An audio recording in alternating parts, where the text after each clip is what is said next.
প্রতিযোগিতা চলছে। নাম না করে দেখতে কটাক্ষ সুকান্তর। বন্যা বিধ্বস্ত ঘাটালে ত্রাণ বিলি করতে এসে নাম না করে দেখতে কটাক্ষ সুকান্তর। বন্যা বিধ্বস্ত ঘাটালে ত্রাণ বিলি করতে এসে নাম না করে দেবকে কটাক্ষ সুকান্তর। বন্যা বিধ্বস্ত পশ্চিম মেদিনীপুরের বিস্তীর্ণ এলাকায়, যার মধ্যে বেশি ক্ষতিগ্রস্ত ঘাটাল সাব ডিভিশনের বিভিন্ন অঞ্চল।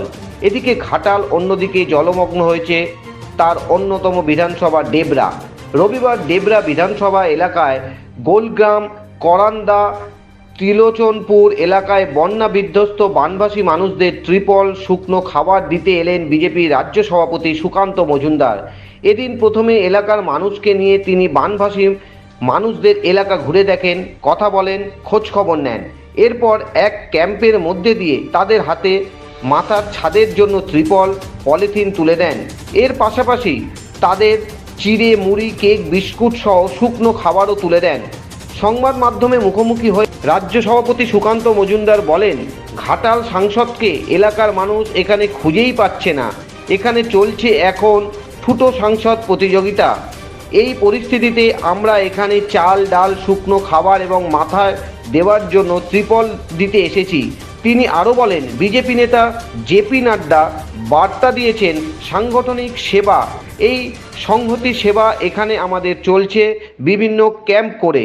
এরপর রাজ্যে এক আইএএস অফিসারের স্ত্রী নির্যাতন প্রসঙ্গে প্রশ্ন করলে সুকান্তবাবু বলেন, যেখানে একজন খোদ আইএএস অফিসারের স্ত্রী সুরক্ষিত নয়, তাহলে সেখানে রাজ্যের সাধারণ মহিলারা কিভাবে রয়েছে তা আপনারা নিজেরাই বুঝতে পারছেন। যদিও এই ঘটনার ইনকোয়ারি চলছে বলে তিনি মন্তব্য করেছেন।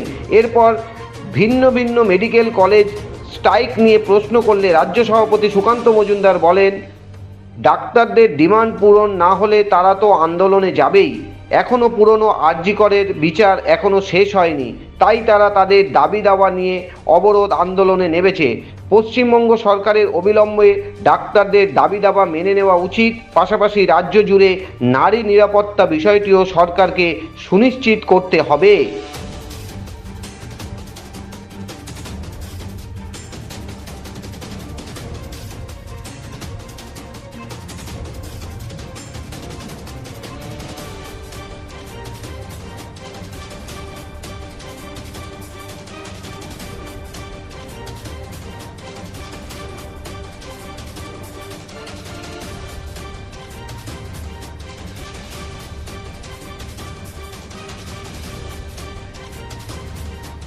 घाटाल लोकसभा के अंतर्गत डेबरा असेंबली में, जहां से तृणमूल कांग्रेस के सांसद है, जिनका अभी तक किसी को खोज नहीं मिल रहा है कहां पे है सांसद।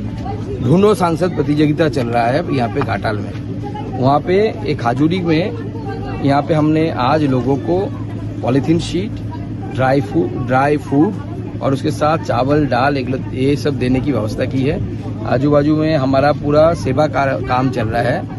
और जैसे आप जानते हैं कि हमारे राष्ट्रीय अध्यक्ष जेपी नड्डा जी ने मंत्र दिया है संगठनी सेवा, तो संगठनी सेवा के माध्यम से हम सेवा कर रहे हैं। और संगठन पूरा बीजेपी का संगठन सेवा में। और ये आप जानते हैं इस समय मोदी जी के जन्मदिन से गांधी जी के जन्मदिन तक हमारी ऐसी प्रोग्राम चलती है जिसके द्वारा हम सेवा करते हैं। आज बाढ़ पीड़ित लोगों को हमने फूड और ट्रिपल पॉलीथीन देके हमने यहाँ के लोगों को सहायता की।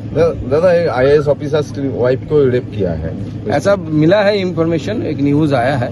तो आगे आने वाले समय में इसका इंक्वायरी होना चाहिए। अगर आईएएस ऑफिसर की वाइफ अगर सेफ नहीं है स्टेट में, तो आप समझ सकते हैं साधारण आदमी, साधारण महिलाओं की क्या हालत है। होगी तो मेडिकल कॉलेज है, फिर भी सागर दत्त मेडिकल कॉलेज में फिर से स्ट्राइक्स। देखिए, डॉक्टर्स की डिमांड पूरी नहीं हो रही, डॉक्टर्स की कोई देखी नहीं हो रही है, उनकी सुनवाई नहीं हो रही है। और एक के बाद एक डॉक्टरों के ऊपर हमला भी हो रही है, तृणमूल कांग्रेस की लीडरशिप भी हमला कर रही है। सो वो असुरक्षित है, इसलिए आप बार बार स्ट्राइक में जाने के लिए बाध्य हो रही है। पूरी स्टेट की जो लॉ एंड ऑर्डर सिचुएशन है वो खराब हो चुकी है। और उसके साथ साथ स्पेशली जो हेल्थ सिस्टम पूरी तरह से बिगड़ाया गया।